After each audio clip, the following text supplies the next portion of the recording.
ನಮಸ್ಕಾರ ನ್ಯೂಸ್ 11 ಗೆ ಸ್ವಾಗತ.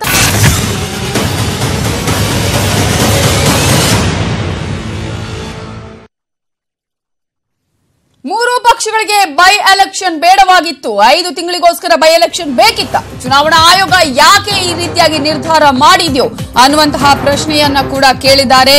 ಮೂರು ಪಕ್ಷಗಳಿಗೂ ಕೂಡ ಬೈ ಎಲೆಕ್ಷನ್ ಬೇಡ ಆಗಿತ್ತು ಅನ್ನುವಂತಹ ಮಾತನ್ನ ಹೇಳಿದ್ದಾರೆ ಬಿಜೆಪಿ ರಾಜ್ಯಾಧ್ಯಕ್ಷ ಬಿಎಸ್ ಯಡಿಯೂರಪ್ಪ. ಚುನಾವಣಾ ಆಯೋಗ ಯಾಕೆ ಈ ಒಂದು ನಿರ್ಧಾರವನ್ನು ತೆಗೆದುಕೊಂಡಿದೆಯೋ ಗೊತ್ತಿಲ್ಲ. 5 ತಿಂಗಳಿಗೋಸ್ಕರ ಬೈ ಎಲೆಕ್ಷನ್ ಬೇಕಿತ್ತ. ಬೈ ಎಲೆಕ್ಷನ್ ಬಗ್ಗೆ ಅಸಮಾಧಾನದ ಮಾತನಾಡಿದ್ದಾರೆ ಬಿಎಸ್ ಯಡಿಯೂರಪ್ಪ ಅವರು. ಶಿಕಾರಿಪುರದಲ್ಲಿ ತಮ್ಮ ಅಸಮಾಧಾನವನ್ನ ಹೊರಹಾಕಿದ್ದಾರೆ. ಮೂರು ಪಕ್ಷಗಳಿಗೂ ಕೂಡ ಇದು ಅನಗತ್ಯ ಆಗಿತ್ತು ಅನ್ನುವಂತಹ ಮಾತನ್ನ ಕೂಡ ಈ ಸಂದರ್ಭದಲ್ಲಿ ಬಿಎಸ್ ಯಡಿಯೂರಪ್ಪ ಅವರು ಹೇಳಿದ್ದಾರೆ. ಇನ್ನು 5 ತಿಂಗಳಿಗೆ ಮತ್ತೆ ಬೈ ಎಲೆಕ್ಷನ್ ಬರ್ತಾ ಇದೆ. ಲೋಕಸಭಾ ಎಲೆಕ್ಷನ್ ಬರ್ತಾ ಇರುವಂತಹ ಸಂದರ್ಭದಲ್ಲಿ ಈ ಬೈ ಎಲೆಕ್ಷನ್ ಯಾಕೆ ಬೇಕಿತ್ತು ಅನ್ನುವಂತಹ ಅಸಮಾಧಾನವನ್ನ ಹೊರಹಾಕಿದ್ದಾರೆ. ಅಸಮಾಧಾನದ ಮಾತನಾಡಿರೋದು ಶಿಕಾರಿಪುರದಲ್ಲಿ ಅವರು. ಚುನಾವಣಾ ಆಯೋಗ ಯಾಕೆ ಈ ನಿರ್ಧಾರವನ್ನ ತೆಗೆದುಕೊಂಡಿದೆಯೋ ಗೊತ್ತಿಲ್ಲ. ಕೇವಲ 5 ತಿಂಗಳಿಗೋಸ್ಕರ ಬೈ ಎಲೆಕ್ಷನ್ ಬೇಕಿತ್ತ ಅನ್ನುವಂತಹ ಪ್ರಶ್ನೆಯನ್ನ ಕೂಡ ಕೇಳಿದ್ದಾರೆ. ಕೇವಲ ಬಿಜೆಪಿಗೆ ಮಾತ್ರ ಅಲ್ಲ, ಮೂರು ಪಕ್ಷಗಳಿಗೂ ಕೂಡ ಈ ಒಂದು ಬೈ ಎಲೆಕ್ಷನ್ ಬೇಕಾಗಿರಲಿಲ್ಲ ಅನ್ನುವಂತಹ ಮಾತನ್ನ ಕೂಡ ಈ ಸಂದರ್ಭದಲ್ಲಿ ಹೊರ ಹಾಕಿದ್ದಾರೆ. ಮೂರು ಪಕ್ಷಗಳು ಕೂಡ ಇದಕ್ಕೆ ಯಾವುದೇ ರೀತಿಯಾಗಿ ಸಿದ್ಧತೆ ಆಗಿಲ್ಲ, ಬೈ ಎಲೆಕ್ಷನ್ ಬೇಡ ಆಗಿತ್ತು ಅನ್ನುವಂತಹ ಮಾತನ್ನ ಬಿಎಸ್ ಯಡಿಯೂರಪ್ಪ ಅವರು ಶಿಕಾರಿಪುರದಲ್ಲಿ ಹೇಳಿದ್ದಾರೆ. ಒಂದು ರೀತಿಯಲ್ಲಿ ಚುನಾವಣಾ ಆಯೋಗದ ಬಗ್ಗೆ ಅಸಮಾಧಾನವನ್ನ ಕೂಡ ಹೊರ ಹಾಕಿದ್ದಾರೆ ಬಿಎಸ್ ಯಡಿಯೂರಪ್ಪ ಅವರು. ಎಲೆಕ್ಷನ್ ಬಗ್ಗೆ ಅಂದ್ರೆ ಬೈ ಎಲೆಕ್ಷನ್ ಬಗ್ಗೆ ತಮ್ಮ ಆಕ್ರೋಶವನ್ನ ಅಸಮಾಧಾನವನ್ನ ಹೊರ ಹಾಕಿದ್ದಾರೆ. ಚುನಾವಣಾ ಆಯೋಗದ ಬಗ್ಗೆ ಒಂದು ರೀತಿಯಲ್ಲಿ ಆಕ್ರೋಶವನ್ನು ಅವರು ಹೊರ ಹಾಕಿರೋದು. ಚುನಾವಣಾ ಆಯೋಗ ಯಾಕೆ ನಿರ್ಧಾರವನ್ನ ಮಾಡಿದೆಯೋ ಗೊತ್ತಿಲ್ಲ, ಆದ್ರೆ ಈ ಸಂದರ್ಭದಲ್ಲಿ ಬೈ ಎಲೆಕ್ಷನ್ ಅನಗತ್ಯ ಆಗಿತ್ತು ಅನ್ನುವಂತಹ ಮಾತನ್ನ ಕೂಡ ಹೇಳಿದ್ದಾರೆ. ಯಾಕಂದ್ರೆ ಇನ್ನು 5 ತಿಂಗಳಿಗೆ ಮತ್ತೆ ಲೋಕಸಭಾ ಎಲೆಕ್ಷನ್ ಬರ್ತಾ ಇರುವಂತಹ ಸಂದರ್ಭದಲ್ಲಿ ಈ ಎಲೆಕ್ಷನ್ ಬೇಕಿತ್ತ ಅನ್ನುವಂತಹ ಪ್ರಶ್ನೆ ಬಿಎಸ್ವೈ ಇತ್ತು. ತೀರ್ಮಾನ ಮಾಡೋದ್ರಲ್ಲ, ಚುನಾವಣಾ ಆಯೋಗ ತೀರ್ಮಾನ ಮಾಡಿದೆ. ನಾವು ಕೊನೆ ನಿಮಿಷದವರೆಗೂ ಲೋಕಸಭಾ ಚುನಾವಣೆ ಇಲ್ಲ ಅಂತ ತಿಳ್ಕೊಂಡಿದ್ದು. ಯಾವುದೇ ಪಕ್ಷದವರೆಗೂ ಆಸಕ್ತಿ ಇಲ್ಲ. ಕೇವಲ ಈ ಚುನಾವಣೆ ಆದಮೇಲೆ 5 ತಿಂಗಳು ಮಾತ್ರ ಸಂಸತ್ ಸದಸ್ಯರಾಗಿರ್ತಾರೆ. ಯಾರು ಆಯ್ಕೆ ಆಗ್ತಾರೆ ಅವರು ಮತ್ತೊಮ್ಮೆ ಚುನಾವಣೆ ಎದುರಿಸಬೇಕು. ಇದು ಅನಗತ್ಯವಾದಂಥದ್ದು.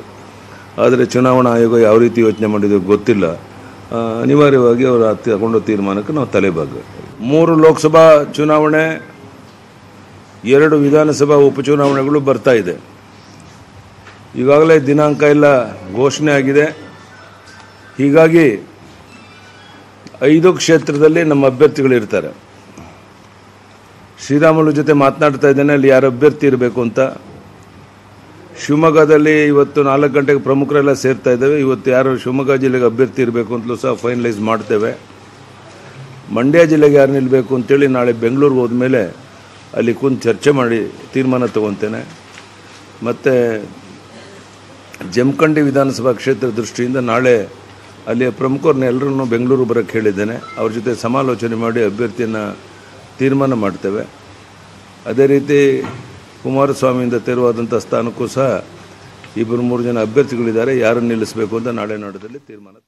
ಉಪಚುನಾವಣೆ ಅಗತ್ಯ ಇತ್ತ. ಬೈ ಎಲೆಕ್ಷನ್ ಅಗತ್ಯತೆಯ ಬಗ್ಗೆಯೇ ಪ್ರಶ್ನೆಯನ್ನ ಹಾಕಿದ್ದಾರೆ ಮತ್ತೋರ್ವ ಬಿಜೆಪಿ ನಾಯಕ. ಈ ಚುನಾವಣೆಯ ಅವಶ್ಯಕತೆ ಇತ್ತ, ಈ ಚುನಾವಣೆ ಅಗತ್ಯ ಇದೆಯಾ ಅನ್ನುವಂತಹ ಪ್ರಶ್ನೆಯನ್ನ ಎತ್ತಿದ್ದಾರೆ ಮತ್ತೋರ್ವ ಬಿಜೆಪಿ ನಾಯಕ. ಬೈ ಎಲೆಕ್ಷನ್ ಅಗತ್ಯದ ಬಗ್ಗೆಯೇ ಈ ಸಂದರ್ಭದಲ್ಲಿ ಅವರು ಕೂಡ ಮಾತನಾಡಿದ್ದಾರೆ ಟ್ವಿಟರ್ ಮೂಲಕ.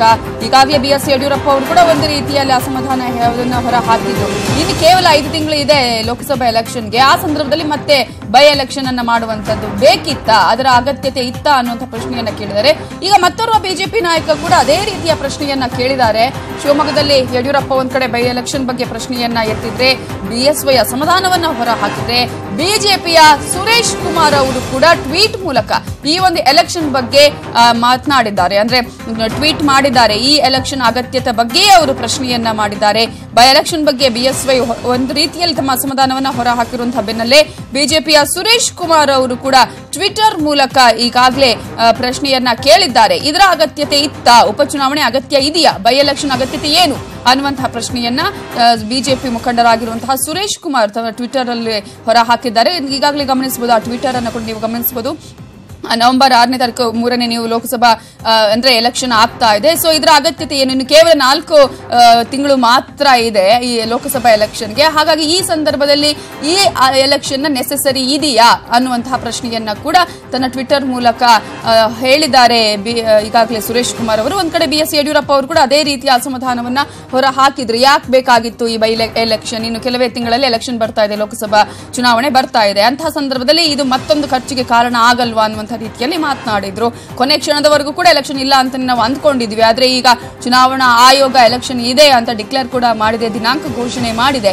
ಈ ಸಂದರ್ಭದಲ್ಲಿ ಉಪಚುನಾವಣೆ ಅಗತ್ಯ ಇತ್ತಾ ಅನ್ನುವಂತಹ ಪ್ರಶ್ನೆಯನ್ನ BS ಯಡಿಯೂರಪ್ಪ ಅವರ ಜೊತೆಗೆ ಈಗಾಗಲೇ ಸುರೇಶ್ ಕುಮಾರ್ ಅವರು ಕೂಡ ಹೊರ ಹಾಕಿದ್ದಾರೆ.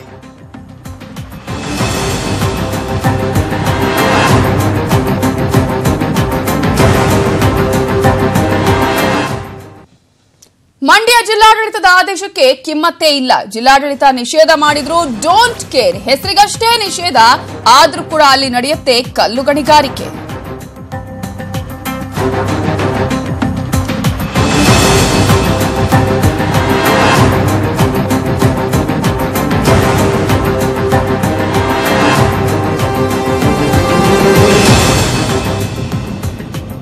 ಈಗಾಗಲೇ ಮಂಡ್ಯ ಜಿಲ್ಲಾಡಳಿತದ ಆದೇಶಕ್ಕೆ ಕಿಮ್ಮತ್ತೇ ಇಲ್ಲ ಅನ್ನುವಂತಹ ಪರಿಸ್ಥಿತಿ ಇರೋದು. ಜಿಲ್ಲಾಡಳಿತ ನಿಷೇಧ ಮಾಡಿದೆ, ಆದ್ರೂ ಕೂಡ ಅಲ್ಲಿ ಡೋಂಟ್ ಕೇರ್ ಅನ್ನುವಂತಹ ಪರಿಸ್ಥಿತಿ ಇದೆ. ಹೆಸರಿಗಷ್ಟೇ ನಿಷೇಧ ಆಗಿದೆ, ಆದ್ರೆ ಅಲ್ಲಿ ನಡೀತಾ ಇರೋದು ಕಲ್ಲು ಗಣಿಗಾರಿಕೆ ನಿಷೇಧ ಅಂತ ಹೆಸರಿಗೆ ಅಷ್ಟೇ ಇರೋದು, ಆದ್ರೆ ಅಲ್ಲಿ ನಿರಂತರವಾಗಿ ಕಲ್ಲು ಗಣಿಗಾರಿಕೆ ನಡೀತಾ ಇದೆ. ಮಂಡ್ಯದ ಬೇಬಿ ಬೆಟ್ಟದಲ್ಲಿ ಅಕ್ರಮ ಕಲ್ಲು ಗಣಿಗಾರಿಕೆ ನಡೀತಾ ಇರೋದು. ಅಕ್ರಮ ಗಣಿಗಾರಿಕೆಗೆ ಅಧಿಕಾರಿಗಳೇ ಸಾಥ್ ಕೊಡ್ತಾ ಇದ್ದಾರೆ. ಅಧಿಕಾರಿಗಳ ಸಹಾಯದಿಂದಲೇ ಈ ಒಂದು ಕಲ್ಲು ಗಣಿಗಾರಿಕೆ ನಡೀತಾ ಇದೆ. ಜನರ ಕಣ್ಣನ್ನು ಒರೆಸೋದಿಕ್ಕೆ ಗಣಿಗಾರಿಕೆ ನಿಷೇಧದ ಆದೇಶವನ್ನ ಹಾಗಾದ್ರೆ ಮಾಡಿದ್ರ ಕೇವಲ ಜನರ ಕಣ್ಣೊರೆಸುವ ತಂತ್ರನ ಇದು? ಪ್ರಭಾವಿಗಳ ಒತ್ತಡಕ್ಕೆ ಮಣಿದಿದೆಯಾ ಮಂಡ್ಯ ಜಿಲ್ಲಾಡಳಿತ ಅನ್ನುವಂತಹ ಪ್ರಶ್ನೆ. KRS ಅಣೆಕಟ್ಟಿಗೆ ಕುತ್ತು ತಂದಿದ್ರು ಕೂಡ ಇನ್ನೂ ಕೂಡ ಎಚ್ಚೆತ್ತುಕೊಂಡಿಲ್ಲ. ಬೇಬಿ ಬೆಟ್ಟದಲ್ಲಿ ನಿರಂತರವಾಗಿ ಬ್ಲಾಸ್ಟಿಂಗ್ ಕೂಡ ನಡೀತಾನೆ ಇದೆ. ಪಾಂಡವಪುರ ತಾಲೂಕಲ್ಲಿರುವ ಬೇಬಿ ಬೆಟ್ಟ ಇದು. ನಿಷೇಧದ ನಡುವೆಯೂ ನಿರಂತರವಾಗಿ ಕಲ್ಲು ಗಣಿಗಾರಿಕೆ ನಡೀತಾ ಇದ್ರು ಕೂಡ ಅಕ್ರಮವನ್ನ ತಡೆಯುವಲ್ಲಿ ಮಂಡ್ಯ ಜಿಲ್ಲಾಡಳಿತ ವಿಫಲ ಆಯ್ತಾ? ಹಾಗಾದ್ರೆ ಕೇವಲ ಜನರ ಕಣ್ಣೊರೆಸುವ ತಂತ್ರನ ಇದು? ಅಧಿಕಾರಿಗಳು ಕೂಡ ಈ ರೀತಿಗೆ ಸ್ಪಂದನೆ ಮಾಡ್ತಾ ಇದ್ದಾರಾ? ಈಗಾಗಲೇ ಜಿಲ್ಲಾಡಳಿತ ನಿಷೇಧ ಮಾಡಿದ್ದಾದ್ರೂ ಕೂಡ ಹಾಗಾದ್ರೆ ಅಲ್ಲಿ ಇನ್ನೂ ಕೂಡ ನಿರಂತರವಾಗಿ ಕಲ್ಲು ಗಣಿಗಾರಿಕೆ ಹೇಗ್ ನಡೀತಾ ಇದೆ? ನಡೆಯೋದಿಕ್ಕೆ ಹೇಗ್ ಸಾಧ್ಯ? ಅಧಿಕಾರಿಗಳ ಗಮನಕ್ಕೆ ಇದು ಬಂದಿಲ್ವಾ? ಬಂದ್ರೂ ಕೂಡ ಕಣ್ಮುಚ್ಚಿ ಕುಳಿತಿದ್ದಾರಾ ಹಾಗಾದ್ರೆ ಅನ್ನುವಂತಹ ಪ್ರಶ್ನೆಯನ್ನ ಈಗ ಅಲ್ಲಿನ ಸಾರ್ವಜನಿಕರು ಕೇಳ್ತಿದ್ದಾರೆ.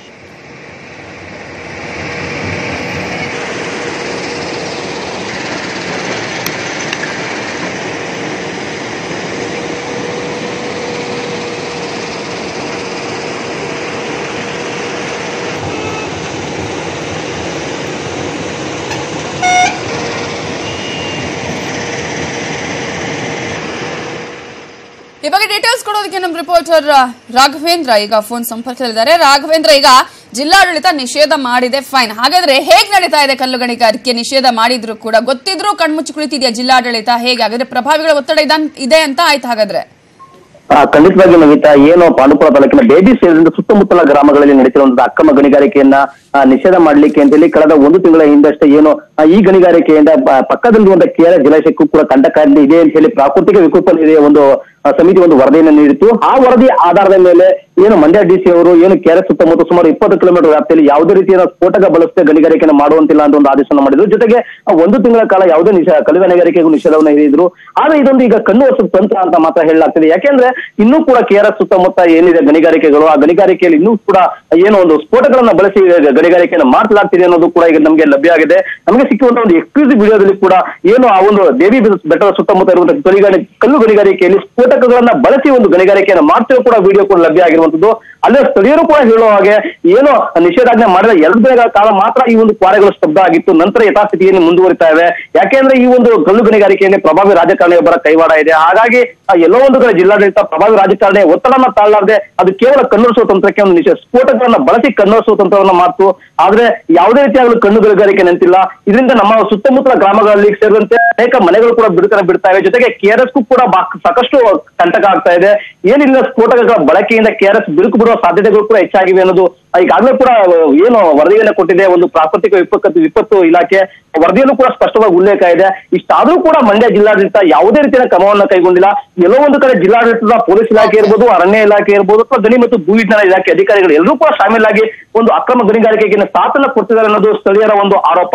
ಜೊತೆಗೆ ಈಗಾಗಲೇ ಕೂಡ ಏನು ಕಲ್ಲು ಗಣಿಗಾರಿಕೆ ವಿರುದ್ಧ ಒಂದು ಇದನ್ನ ಹೋರಾಟ ಮಾಡ್ತಂತ ರವೀಂದ್ರ ಕೂಡ ಒಂದು ಆರೋಪವನ್ನ ಮಾಡಿದ್ದಾರೆ. ಇಲ್ಲಿ ನಡೀತಿರುವಂತ ಏನು ಇದು ಕಲ್ಲು ಗಣಿಗಾರಿಕೆ ಇದರ ವಿರುದ್ಧ ನಾನು ಹೈಕೋರ್ಟ್ ಮೆಟ್ಟಿಲೇರ್ತೀನಿ ಅನ್ನೋ ಇದನ್ನು ಕೂಡ ಮಾಡ್ತಾ ಇರುವಂತದ್ದು.